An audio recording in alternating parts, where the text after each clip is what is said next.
নমস্কার। কন্যা রাশি ক্রিয়েটিভ, শান্ত, সুন্দর, অ্যাট্রাকটিভ, মানুষকে কনভিন্স করবার ক্ষমতা সেটাও রয়েছে। পরিশ্রম প্রচুর করেন, সিস্টেম ভালোবাসেন, ডিসিপ্লিন মেনটেন করেন, কিন্তু শান্তি কেন নেই? মনের মধ্যে কেন অস্থিরতা? কিছুতেই কমপ্লিটনেস এই ফিলিংসটা আপনার মধ্যে আসছে না কেন? থামতে পারছেন না কেন? কেন মনের মধ্যে অতৃপ্তি? কেন পড়াশুনো করবার পরে পড়া মনে থাকে না? কেন পরীক্ষার খাতায় সেই পর্যন্ত লিখে আসতে পারেন না যতটা আপনি পড়াশুনো করেছিলেন? কারণ একটাই, বৃহস্পতি আপনার কুণ্ডলিতে পীড়িত হয়ে রয়েছে। কন্যা রাশি বা লগ্নের মানুষদের চতুর্থপতি এবং সপ্তমপতি বৃহস্পতি অনেকটাই নিয়ন্ত্রণ করেন কন্যার জীবন। প্রেম তো করেছেন, কিন্তু টিকবে? চতুর্থ ভাব বৃহস্পতি, তিনি কি বলবান? যদি বলবান না হন তাহলে প্রেম কিন্তু কন্টিনিউ করতে পারবেন না। প্রেমের সঙ্গে সরাসরি বৃহস্পতির সম্পর্ক নেই, কিন্তু বিয়ের সঙ্গে বৃহস্পতির সম্পর্ক আছে। চতুর্থ ভাবপতি পীড়িত হলে পঞ্চম ভাব দুর্বল হবেই, পঞ্চম ভাবের স্থায়িত্ব কমবেই। অর্থাৎ প্রেমের দিন, কতদিন প্রেম কন্টিনিউ করতে পারবেন সেই দিন সংখ্যা কিন্তু কমবে, কারণ বৃহস্পতি পীড়িত হয়ে রয়েছেন। প্রেম তো করে ফেললেন, বিয়েও করে ফেলেছেন, কিন্তু বউ রেগুলার অসুস্থ, ডিপ্রেশনে রয়েছে আপনার বউ, বৃহস্পতি পীড়িত হয়ে রয়েছে কুণ্ডলিতে। টাকা পয়সা থাকলে ফ্যামিলিতে একটু হ্যাপিনেস আসছে, কিন্তু কোথায় টাকা? ব্যবসায় তো লস হচ্ছে, রেগুলার ব্যবসার ক্ষেত্রে প্রবলেম হচ্ছে, বৃহস্পতি পীড়িত হয়ে রয়েছে। টাকা আসছে, থাকছে না, পরের দিন মাল কিনতে হবে, কিন্তু টাকা কোথায়? টাকা বেরিয়ে গেছে। আগের দিনের লোন শোধ করতে গিয়ে টাকা বেরিয়ে গেছে, পরের দিনের মাল কিনতে গিয়ে আবার ওসমান ভাইয়ের কাছে লোন করতে হচ্ছে। কেন হচ্ছে? কারণ বৃহস্পতি আপনার কুণ্ডলিতে পীড়িত অবস্থায় রয়েছে। বিয়ে করবার কিছুদিনের মধ্যেই স্ত্রী তিনি সন্তান সম্ভবা হয়ে পড়েছেন, কিন্তু আপনি ভাবছেন এখন আরেকটু কয়েকটা দিন জীবনকে উপভোগ করি। প্রথম সন্তানটিকে অ্যাবর্ট করা হলো, কিন্তু দ্বিতীয় সন্তান তাকে রিপ্রেজেন্ট করবে দেবগুরু বৃহস্পতি। এবার কিন্তু বৃহস্পতি পীড়িত, সেকেন্ড টাইম আর ইস্যু আসছে না। প্রচুর ডাক্তার দেখানো হলো, ট্রিটমেন্টও চলছে, কিন্তু ইস্যু আসছে না। তখন যেতে হলো আইভিএফ করাতে, সেই ক্ষেত্রেও কিন্তু ইস্যুর ক্ষেত্রে প্রবলেম হচ্ছে। ভ্রূণ প্রতিস্থাপন করা হলো, 7 দিন, 10 দিন, 2 মাস সেই ভ্রূণ কিন্তু নষ্ট হয়ে যাচ্ছে, কারণ দেবগুরু বৃহস্পতি আপনার জন্মকুণ্ডলিতে পীড়িত অবস্থায় রয়েছেন। আপনি কিন্তু কিছুতেই আপনার বংশকে এগিয়ে নিয়ে যেতে পারছেন না। খুব কঠিন সমস্যা। ব্যবসার ক্ষেত্রে ডিসিশন নিতে পারছেন না। পার্টনার সিলেক্ট করেছেন, ব্যবসা শুরু হয়েছে, ব্যবসা চলছে, দিব্যি ভালো চলছে, কিন্তু প্রফিট ঘরে ঢোকাতে পারছেন না। বুঝতে পারছেন পার্টনার গড়বিল করছে, হিসেবে গন্ডগোল হচ্ছে, কিন্তু কোথায় হিসেবে গন্ডগোল হচ্ছে আইডেন্টিফাই করতে পারছেন না। কোন দিক থেকে টাকা বেরিয়ে যাচ্ছে বুঝতে পারছেন না। নিজের উপর নিয়ন্ত্রণ রাখতে পারছেন না। প্রত্যেকটা কাজ অদ্ভুতভাবে ভুল করে ফেলছেন। চাকরি করছেন, কর্মক্ষেত্রে আপনাকে বস বললেন এরপরে যেন এই ভুলটা না হয়, আপনি লিখে রাখলেন এই ভুলটা যেন আর না হয়। দিনের শেষে সেম ভুল আবার হলো, পরের দিন আবার সেই ভুল হলো। বস এসে বললেন আর তোমাকে রাখতে পারছি না।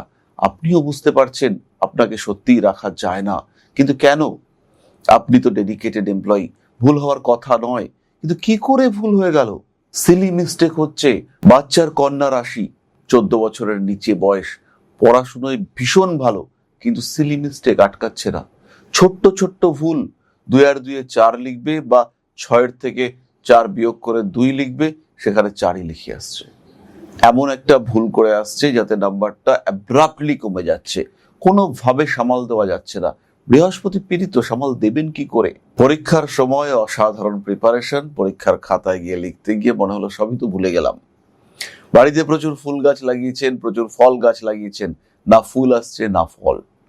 গাছ হচ্ছে, অসাধারণ পাতা তৈরি হচ্ছে, কিন্তু ফুল হচ্ছে না, ফল তো আসছেই না।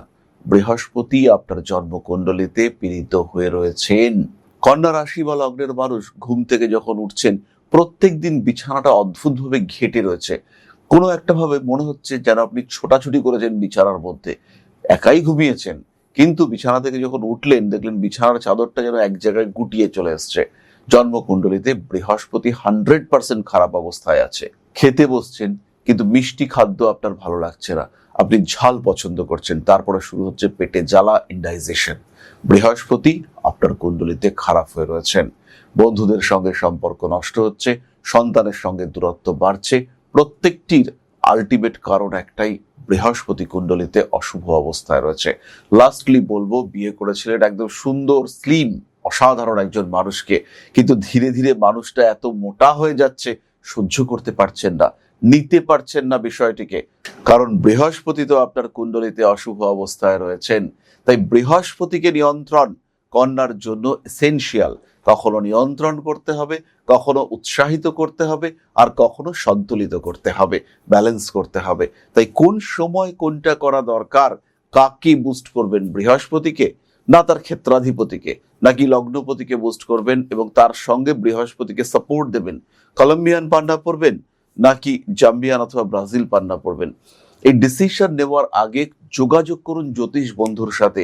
কতদিন আর লস হবে, কতদিন পড়াশোনায় পিছিয়ে থাকবেন, কতদিন সন্তান প্রাপ্তিতে বাধা ফেস করবেন, কেন আপনি ভালো লাইফ লিড করবেন না, যতটুকু আপনার আধার তাকে তো আপনাকে জানতে হবে, কতটুকু পেতে পারেন আপনি। অঙ্ক মাথায় ঢুকছে কিন্তু সিলি মিস্টেক করছেন, এটা মেনে নেওয়া হবে না, আর এটার দিন শেষ। এবার আমরা যদি অঙ্কটা করতে পারি, আমি অঙ্ক বুঝতে পারি না, আমি অঙ্ক নাম্বার কম পাবো, আমি অঙ্কে বুঝতে পারি কিন্তু 2 আর 2 যোগ করে 5 লিখবো, এটা কখনোই আর হবে না।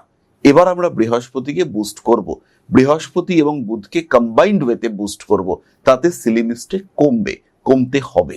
জ্যোতিষ মানে ম্যাজিক, এই ধারণা থেকে বেরিয়ে আসতে হবে। এখান থেকে বেরিয়ে এসে লজিক খুঁজতে হবে, কারণ সাবজেক্টটা অ্যাস্ট্রো ম্যাজিক নয়, সাবজেক্টটা অ্যাস্ট্রোলজি। তাই আপনার জীবন, আপনার সিদ্ধান্ত, নিজের জীবনকে সিস্টেমেটিক ওয়েতে চেঞ্জ করবার পরিকল্পনা করতে হবে। এরকম নয় যে আপনি সাদা মানুষ কালো হয়ে যাবেন বা আমি কালো মানুষ সাদা হয়ে যাব, কিন্তু যতটুকু রয়েছে সেটার পূর্ণ উপযোগ সেটা আমরা করব। আজ থেকে নিজের জীবনকে আমরা পরিবর্তন করব, প্রপার গাইডেন্সে আমরা ভালো থাকবো।